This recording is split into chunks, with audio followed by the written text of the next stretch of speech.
प्रश्न यहाँ पर आता है, कोश मतलब क्या? कोश मतलब होता है म्यान। तलवार को जिसमें रखते हैं उसको कहते हैं म्यान, उसी को कहते हैं कोश। तो कोश मतलब जब तलवार उस म्यान में रखी जाती है तो तलवार दिखती नहीं है, वो उसको क्या कर देती है, ढक देती है। तो कोश का फिर सर्वसाधारण अर्थ क्या हुआ?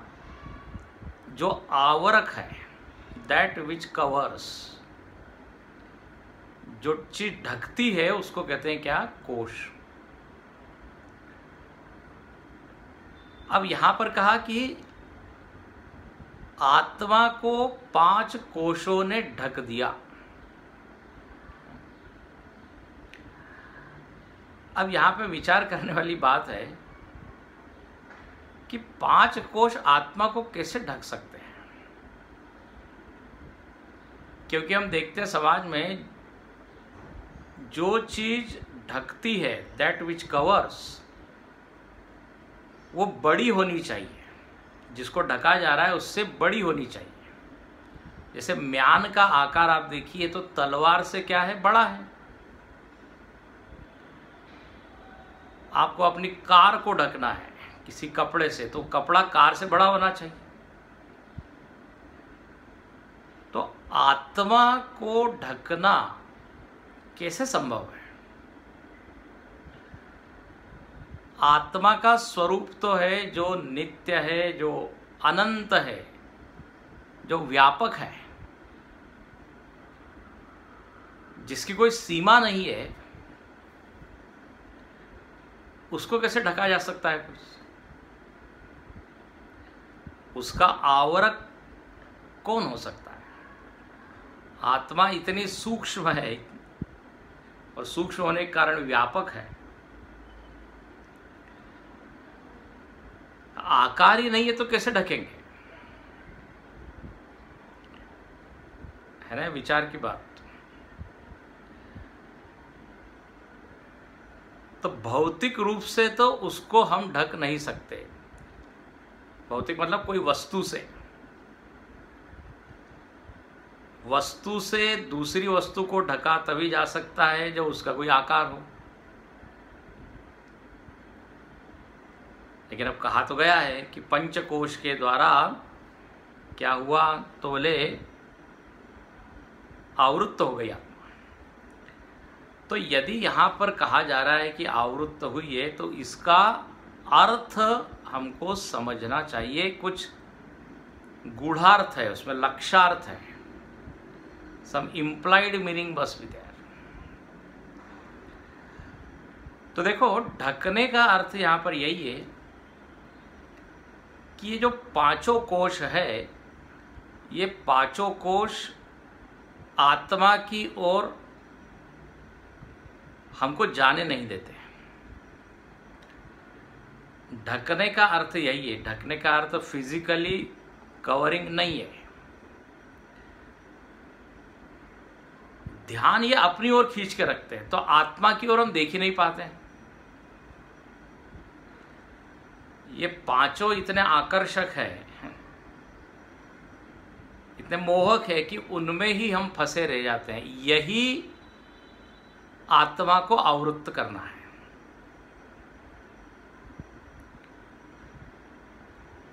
जैसे देखिए, उदाहरण के रूप में यदि हमको देह में आसक्ति हो गई, देहासक्ति, तो देह में यदि आसक्ति हो जाएगी तो दूसरी जो चीजें हैं ना, वो सारी उपेक्षित हो जाएगी। उस ओर हमारा ध्यान जाएगा ही नहीं।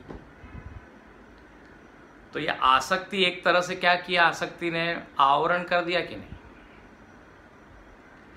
जैसे ही कोई चीज आवृत्त होती है वो दिखती नहीं है। तो देहासक्ति होने के कारण अब हमारा ध्यान देह के अलावा कहीं जा ही नहीं रहा है।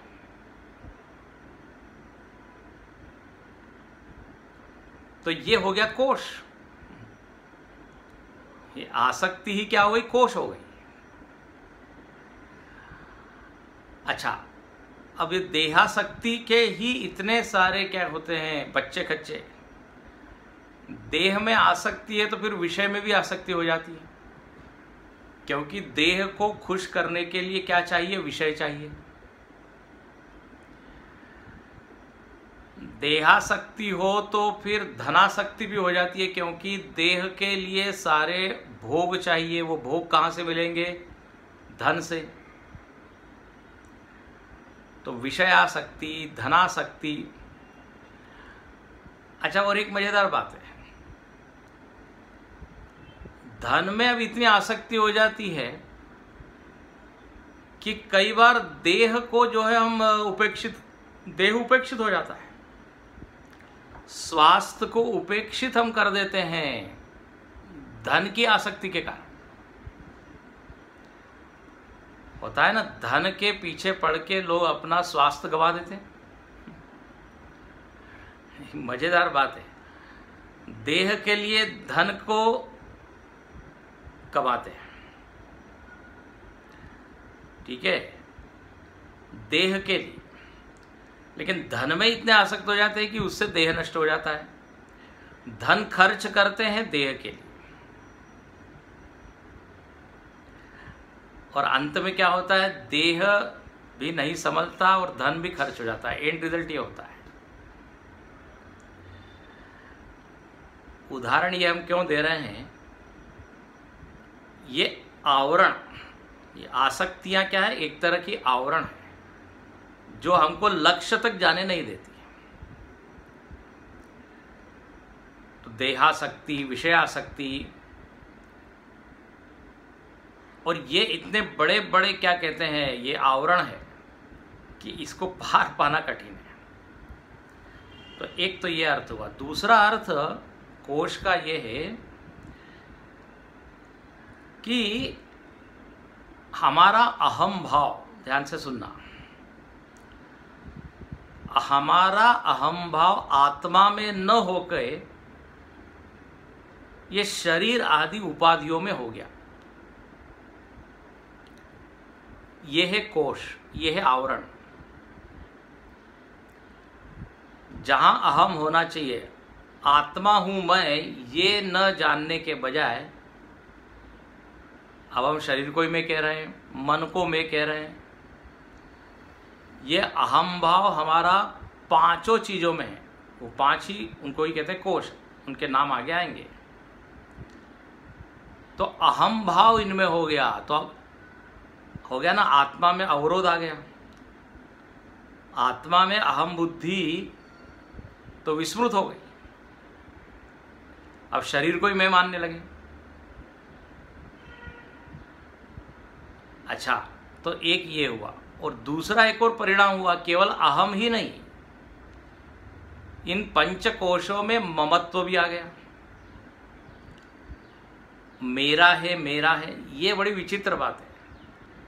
एक तरफ अहम बुद्धि भी है और दूसरी तरफ मम बुद्धि भी है। यही कोश कहने का अर्थ है। ये पांचों कोश क्यों कहा?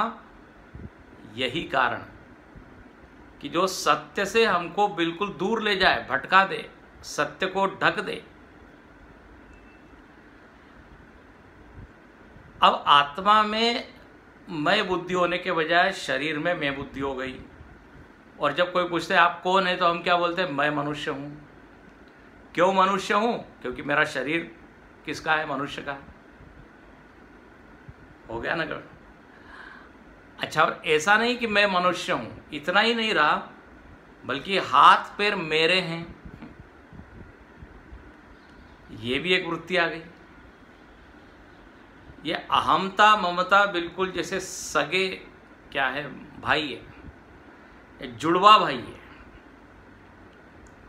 अहम मम दोनों साथ में ही आते हैं। अहम में इंद्रियों में अहम बुद्धि, और इंद्रिय में ही मम बुद्धि। प्राण में अहम बुद्धि, प्राण में ही मम बुद्धि।